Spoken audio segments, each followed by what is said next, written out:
Break के बाद आपका स्वागत है। खबरों का रुख करेंगे। एमपी के ग्वालियर में लव जिहाद का मामला सामने आया है। 2 बच्चों की मां को प्रेम जाल में फंसाया गया।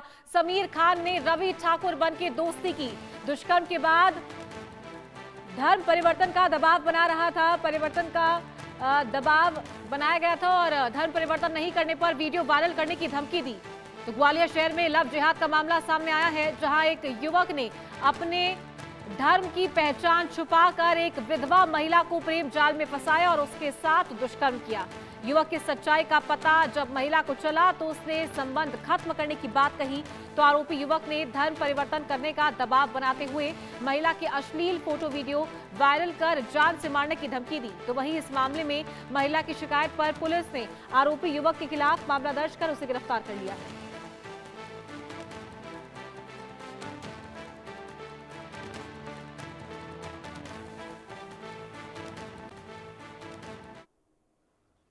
वो ना हिंदू है, वैसे हिंदू के नाम बताया था उसने, रवि ठाकुर नाम बताया था। जब बाद में मालूम पड़ा मुझे वो मोमडन है। 1-1.5 साल बाद जब फोटो वगैरह वायरल करने की कहने लगा मुझसे, घर वालों को ही धमकी देने लगा वो मेरे के को लगभग 2-3 साल पहले उसकी जो पति की मृत्यु हो गई थी। उनके बच्चे भी हैं और वो जाकर के अपने मायके रहने लगी थी।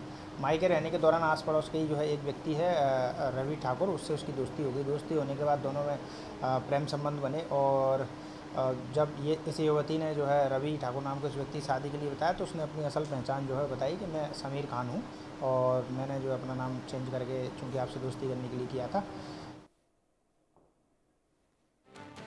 तो एमपी के ग्वालियर से ये लव जिहाद का मामला सामने आया है, जहां एक महिला को प्रेम जाल में फंसाया गया। ये महिला 2 बच्चों की मां बताई जा रही है और लगभग 2 से 3 साल पहले इसके पति की मौत हो गई थी। तो अपने धर्म की पहचान छुपाकर युवक ने इससे दोस्ती की। युवक का नाम समीर खान बताया जा रहा है, जो कि रवि ठाकुर बताकर इस महिला के साथ दोस्ती करने के लिए पहुंचा था। और ज्यादा जानकारी के साथ संतोष सिंह ग्वालियर से हमारे सहयोगी लाइव जुड़ गए हैं। संतोष, क्या जानकारी आपके पास? लव जिहाद का मामला सामने आया है ग्वालियर से।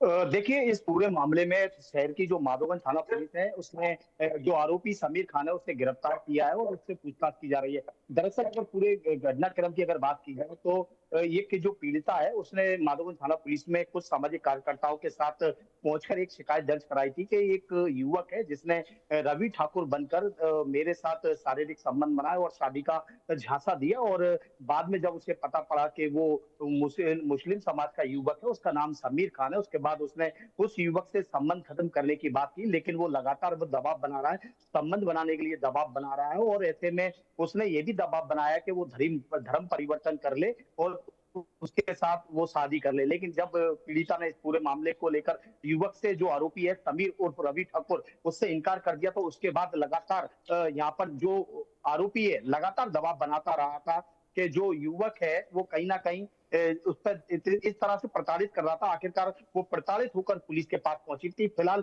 इस पूरे मामले की बात की जाए तो आरोपी के पास उसके मोबाइल से कुछ अश्लील वीडियो जो जी। पीड़ित महिला है उसके भी बरामद हुए और लगातार इन्हीं अश्लील वीडियो फोटोग्राफ के माध्यम से वो लगातार पीड़िता को ब्लैकमेल कर रहा था और दबाव बना रहा था कि वो धर्म परिवर्तन कर ले, उसके साथ शादी कर ले। फिलहाल इस मामले में पुलिस ने आरोपी को देर रात गिरफ्तार कर लिया, उससे पूछताछ की जा रही है। जी। तो महिला ने बताया कि कैसे दोस्ती हुई थी, कैसे ये नाम बदल कर आया था और ये भी जानकारी मिली है कि ये व्यक्ति पड़ोस में ही रहता था।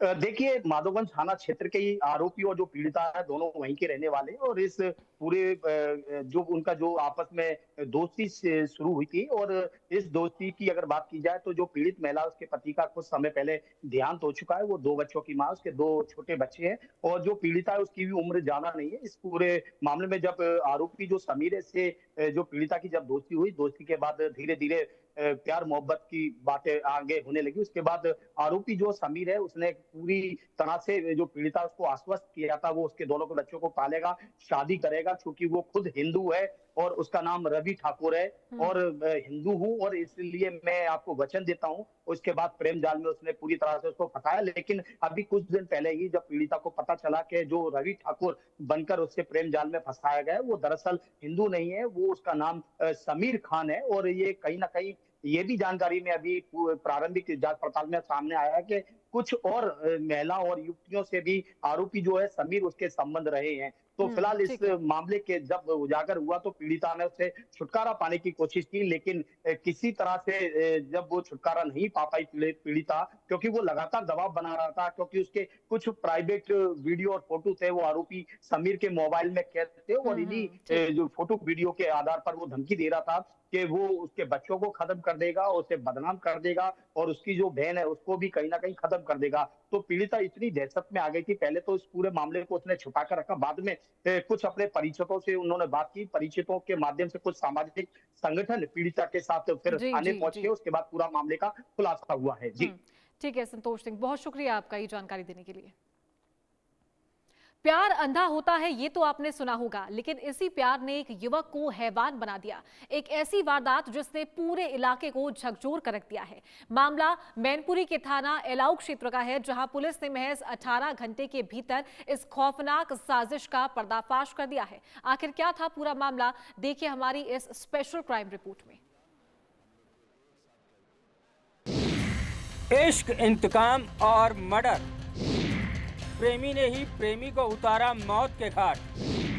प्रेमिका के चक्कर में दोस्त बना दुश्मन, कुल्हाड़ी से किया खौफनाक कत्ल। दहल उठा गांव, लोगों में दहशत। त्रिकोणीय प्रेम कहानी का खूनी अंत।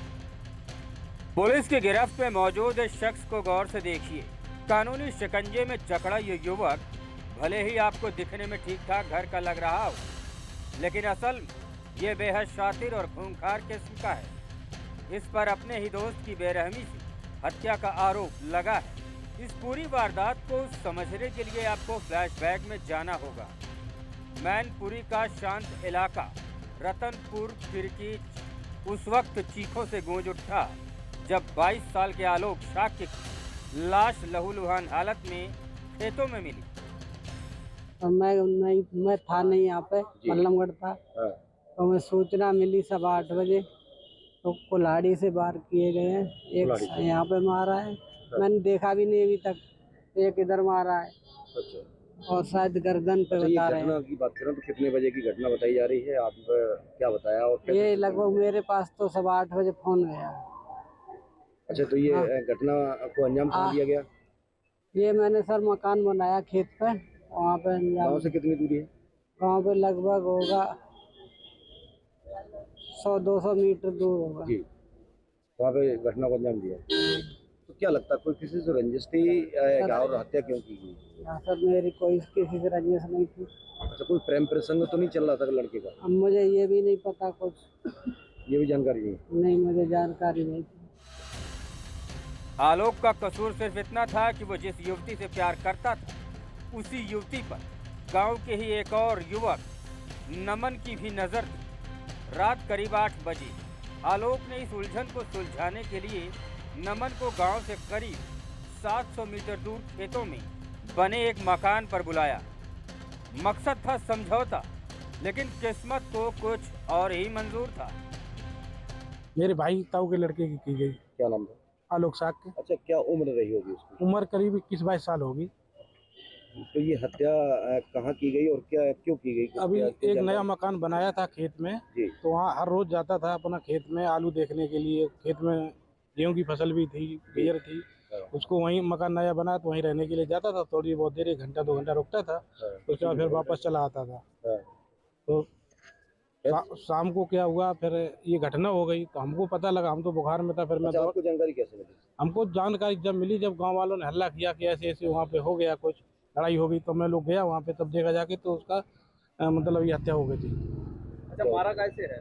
अब ये तो सब बाद में पता लगा, कुल्हाड़ी से मारा, काटा है उसको। अच्छा, तो मिला वहाँ पर? अब वहाँ पे नहीं मिला, घटनास्थल पे नहीं मिला है, लेकिन नदी में मिला है। तो नदी कितनी दूर है आपके वहाँ से? करीब होगी 500-700 किलोमीटर मीटर बना है। गाँव से करीब 700 मीटर करीब होगा मकान भी काफी दूर है। पास में ही पास में। पुलिस कब कितने टाइम तक पहुंची और क्या? पुलिस तो पहुंच गई थी, 15-20 मिनट में पुलिस पहुंच गई थी घटनास्थल पर। अच्छा, तो घटना क्यों की गई थी या इसकी कोई जानकारी? इसकी कोई साफ जानकारी नहीं हमारे पास है। आपका चचेरा भाई है, कोई किसी से रंजिश? नहीं, कुछ नहीं। किसी से तू मैं नहीं, अभी तक 1 महीना हमको भी आया, छुट्टी पे आया हूँ तो 1 महीना हो गया है। ऐसी कोई बात नहीं हुई, लड़ाई धंगा कोई बात नहीं। अंधेरे में डूबे उस सुनसान मकान में दोनों के बीच बातचीत शुरू हुई। देखते ही देखते बहस हाथापाई में बदल गई। गुस्से में आकर आलोक ने नमन पर डंडे से वार कर दिया। बस यही वो पल था जब नमन के सिर पर खून सवार हो गया। वहीं पास में पड़ा एक कुल्हाड़ी को नमन ने उठाया और आलोक पर ताबड़तोड़ वार कर दिए। आलोक की मौके पर ही तड़प तड़प कर मौत हो गई। वारदात को अंजाम देकर नमन कुल्हाड़ी समेत वहां से फरार हो गया। ये कैसे क्या हुआ? मैंने कुछ नहीं जानो लल्ला, मेरे लल्ला खेत पर आओ तो कमरा में रोज ही पत तो बेटा मैंने कुछ नहीं जानो, मेरे लल्ला काट के दो 7 बजे। तो क्या लगता है किससे काटा है?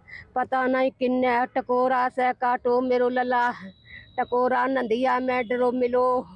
एक तो चौड़ो टकोरा है गोदैया रे। कुल्हाड़ी से काटा है? कुल्हाड़ी से काटो मेरो लला को, पूरो शरीर ना काटो तो जू सबरो काट दो दैया रे। अच्छा तो ये ओ दैया मैं लला को देख के ना देख पाऊं, मैं लला को गिर पड़े दैया रे।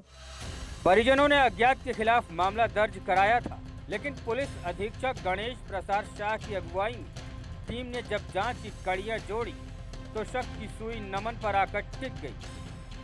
एक सूचना मिलती है कि गांव में ही एक सुनसान जगह पे एक 2 कमरे का रूम था, जिसमें एक व्यक्ति की धारदार हथियार से मार कर हत्या कर दी गई है। मौके पे पुलिस पहुंचती है तो जो मृतक है उसकी पहचान आलोक कुमार, उसकी उम्र 21 से 22 साल की होगी और ऐसा डेड बॉडी को देख के लगा कि कोई धारदार हथियार में भी एक कुल्हाड़ी से इसकी वार करके इसको मारा गया है। वहाँ कुछ ऐसे भी साक्ष्य में हमें मिले जिससे ये पता चला कि थोड़ी सी यहाँ पर किसी इनके साथ झड़प की घटना हुई होगी और उसके बाद ये घटना घटित हुई होगी। महज 18 घंटे के भीतर पुलिस नमन को दबोच लिया। आरोपी की निशानदेही पर हत्या में इस्तेमाल खून से सनी कुल्हाड़ी और उसके कपड़े भी बरामद कर लिए गए। पुलिस की इस जांच में डॉग स्क्वाड का बड़ा रोल है, जिसकी मदद पुलिस आरोपी नमन को गिरफ्तार कर पाई। मौके पे एफएसएल की टीम गई, डॉग स्क्वाड गया। डॉग स्क्वाड से हमारे जो डॉग हैं उनको जब इस काम पे लगाया गया तो वो काफ़ी दूरी तक गए और उन्होंने जो कई रास्ते थे, एक तो उसमें चिन्हित करा दिया कि अभियुक्त किस रास्ते भागा था। और एक और बात भी सामने आई कि डॉग ने वो स्पॉट भी हमें चिन्हित करा दिया, तो ऐसा लगा कि वहाँ यहाँ कुछ न कुछ छिपाया गया हो सकता है। बाद में पुलिस ने जब पूछताछ की गई, गांव के लोगों से पूछताछ की गई और भी जो हमारी सूचना आई उससे पता चला कि यहाँ नमन उर्फ नमो साक्य जो भागा हुआ था उसकी जान पहचान मृतक के साथ थी। और ये भी जानकारी मिली जब पूछताछ में कि आलोक जो मृतक है वो किसी से उसकी फ्रेंडशिप थी और उन्हें शक था कि ये व्यक्ति भी उनसे बात करता है। इसी को क्लियर करने के लिए उन्होंने नमन को वहाँ बुलाया। दोनों में बातचीत हुई और कुछ हॉट टॉक भी हुआ, जो बाद में लड़ाई और झगड़ा में परिणत हो गया। वहीं पर मौजूद कुल्हाड़ी से नमन ने एक वार किया, जिसपे जो मृतक आलोक है उसको बहुत चोट लगी, बहुत ब्लड लॉस हुआ, उसकी वहीं तत्कालीन मृत्यु हो गई। और बाद में जो अभियुक्त थे वो बचने के लिए कुल्हाड़ी और कपड़े जिसमें ब्लड काफी लगे थे वो लेके भाग गया, उसको बहुत सुरक्षित जगह में छिपा दिया दूर में। पकड़े गए आरोपी नमन ने मीडिया के कैमरों के सामने बिना किसी झिझक के अपना जुर्म कबूल कर लिया है। उसने बताया कि कैसे एक लड़की की खातिर उसने अपनी इंसानियत मार दी। पुलिस ने अब आरोपी को सलाखों के पीछे भेज दिया है। क्या घटना की? क्या नाम है? नमन कुमार। क्यों मारा तुमने? क्या बात हो गई? पहले उसने मुझे मारा, कुल्हाड़ी डंडा पहले मारा मूड में, फिर उन्होंने कुल्हाड़ी मारी तो हम फिर पीछे हट गए, तो उसके छिना के मैंने मार दी। नहीं तो किस बात को लेकर क्या बात हुई थी? क्या बात करी? मैनपुरी पुलिस की इस मुस्तैदी ने अपराधी को तो पकड़ लिया, लेकिन एक मां ने अपना लाल खो दिया है। प्यार की इस खूनी जंग ने एक बार फिर समाज को सोचने पर मजबूर कर दिया है। बीती बुधवार की रात जनपद मैनपुरी के एलाऊ थाना क्षेत्र के रतनपुर गांव में एक 22 वर्षीय आलोक साक्य की कुल्हाड़ी से निर्मम हत्या कर दी गई थी। आलोक साक्य और नमन साक्य दोनों एक महिला से प्रेम करते थे। दोनों ने एक दूसरे को समझाने का प्रयास किया, लेकिन आलोक नहीं माना।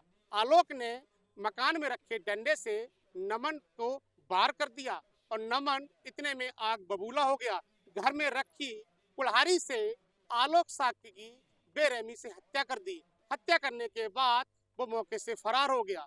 परिवारजनों के आधार पर अज्ञात लोगों के खिलाफ पुलिस ने मुकदमा दर्ज करके आरोपी की तलाश शुरू कर दी। महज 18 घंटे में पुलिस ने आरोपी को पकड़कर जेल भेज दिया। कैमरा के सामने आरोपी था, उसने अपना जुर्म कबूल किया और उसने बताया कि गांव की एक महिला से दोनों के प्रेम संबंध थे, लेकिन एक दूसरे को बात मानने के लिए तैयार नहीं थे। इस प्रेम प्रसंग की हत्या बने आलोक साक्य। कैमरामैन के साथ सत्यन तिवारी, इंडिया न्यूज, मैनपुरी। राजस्थान से खबर है, जहां झुंझुनू में विवाहिता की संदिग्ध मौत का मामला सामने आया। मायके वालों ने दहेज के लिए हत्या का आरोप लगाया। पोस्टमार्टम के दौरान दोनों पक्षों में मारपीट हुई, तो मामले की तफ्तीश में झुंझुनू पुलिस जुटी हुई है। परिजनों का आरोप है कि शादी के बाद से ही ससुराल पक्ष अतिरिक्त दहेज की मांग को लेकर उसे मानसिक और शारीरिक रूप से प्रताड़ित कर रहा था। घटना की सूचना मिलते ही पुलिस मौके पर पहुंची और शव को पोस्टमार्टम के लिए भेजा।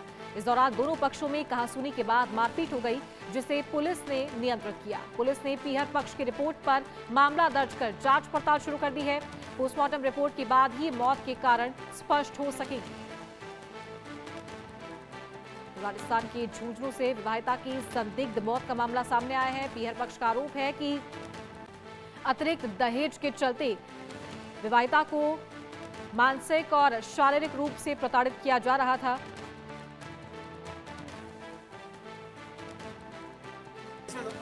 मेरे जो लड़का है उसकी लड़की उसके पास मैसेज आया, इनकी लड़की दूसरी है जो बिना सद उनके पास मैसेज आया, इसकी माँ के पास मैसेज आया कि हमें मारेंगे, ये हमें मारेंगे, आज छोड़ेंगे नहीं। लेकिन आदमी कितना चली पूछ सकते हैं? यदि कोई आदमी 20 किलोमीटर भी हो तो कम से घर से निकलने से आधी घंटा पूरा घंटा लगता है। 15 मिनट उन्होंने फोन कर दिया, वो सलट गई है।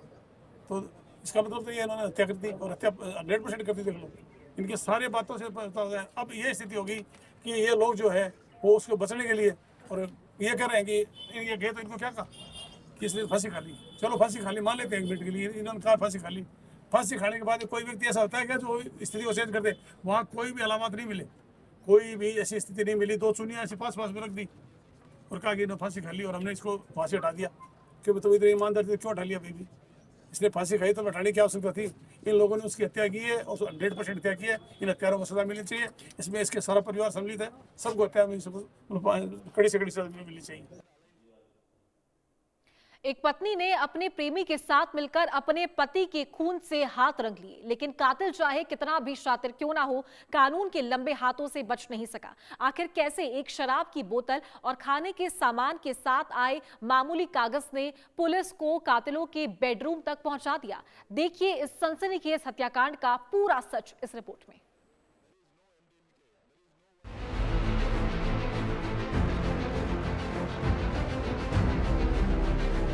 कलयुगी पत्नी का खौफनाक चेहरा, खूंखार पत्नी इश्क में बनी हैवान, प्रेमी के साथ मिलकर उजाड़ा अपना सुहाग, पहले पिलाई शराब फिर दबाया गला, साक्ष्य को मिटाने के लिए फूंक दिया शरीर, पत्नी प्रेमी और दोस्त की खूनी साजिश। पुलिस की गिरफ्त में खड़े इन 3 चेहरों की करतूत इतनी भयावह है जिसने पूरे गांव में दहशत फैला रखी। चेहरे पर मास्क लगाए इन तीनों में एक महिला, दूसरा उसका प्रेमी और तीसरा दोस्त। इस पूरी वारदात की सरगना चेहरे पर मास्क लगाए ये महिला है जो प्रेमी के इश्क में हैवान बन गई और अपने ही सुहाग बड़ी ही बेरहमी से प्रेमी और दोस्त के साथ मिलकर कत्ल कर दिया। मामला आगरा के सैया इलाके का है, जहां लोकेंद्र नाम के युवक का जला हुआ शव बरामद हुआ। देखिए, दिनांक 1/4/2026 की रात्रि थाना सैया पुलिस को सूचना प्राप्त हुई कि थाना सैया क्षेत्र में एक खेत में एक जली बॉडी एक अज्ञात व्यक्ति की वहां पे पड़ी हुई है। उसी के क्रम में पुलिस ने अपनी तहकीकात शुरू की। एसीपी सैया और एसपी अंडर ट्रेनिंग दोनों के नेतृत्व में 5 टीमों का गठन किया गया, जिसमें कि थाने की टीम, वेस्ट जोन की एसओजी, सर्विलांस और काउंटर इंटेलिजेंस थी। सभी टीमों ने अलग अलग बिंदुओं पर काम करते हुए डिजिटल व ह्यूमन इंट से साक्ष्य एकत्रित किए और दिनांक 2/4/26 की सुबह मृतक के परिजन जो कि सैया के ही रहने वाले थे, उनके द्वारा बताया गया कि उनका भाई जिसका नाम की लोकेंद्र था, वो कल रात से लापता है।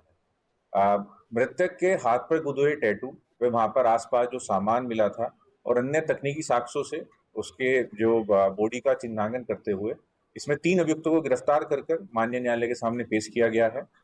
पूछताछ में ये बात सामने निकल के आई है कि जो मृतक की पत्नी है, हत्यारों ने पहचान मिटाने के लिए शव पर पेट्रोल और शराब डालकर उसे आग के हवाले कर दिया। पुलिस के सामने चुनौती बड़ी थी, न कोई चश्मदीद, न कोई बड़ा सुराग, लेकिन मौके पर बिखरा कचरा ही कातिलों की बर्बादी का सामान बन गया। घटनास्थल पर मिली शराब की बोतल और वो कागज जिसमें खाने का सामान लपेटा गया था, पुलिस के लिए सबसे अहम कड़ी साबित हुई।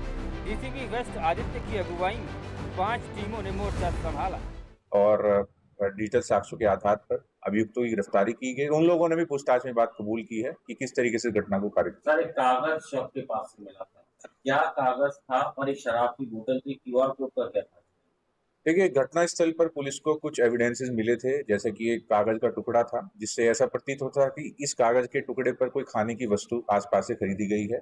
पुलिस की टीम ने इन छोटे छोटे एविडेंस का भी काफी इन पर ध्यान दिया और उसी से आसपास के जो ठेले वाले थे, दुकान वाले थे, उनसे पूछताछ में पता चला कि यहाँ पे एक फल की दुकान वाला इन कागजों के टुकड़े पर कुछ फल लोगों को, ग्राहकों को देते हैं, जिसके आधार पर आसपास के कैमरे चेक किए गए और अभियुक्तों की मौजूदगी का होना पाया गया और फिर आगे की कार्रवाई की गई। पुलिस ने उस शराब की बोतल के बैच नंबर से ठेके का पता लगाया।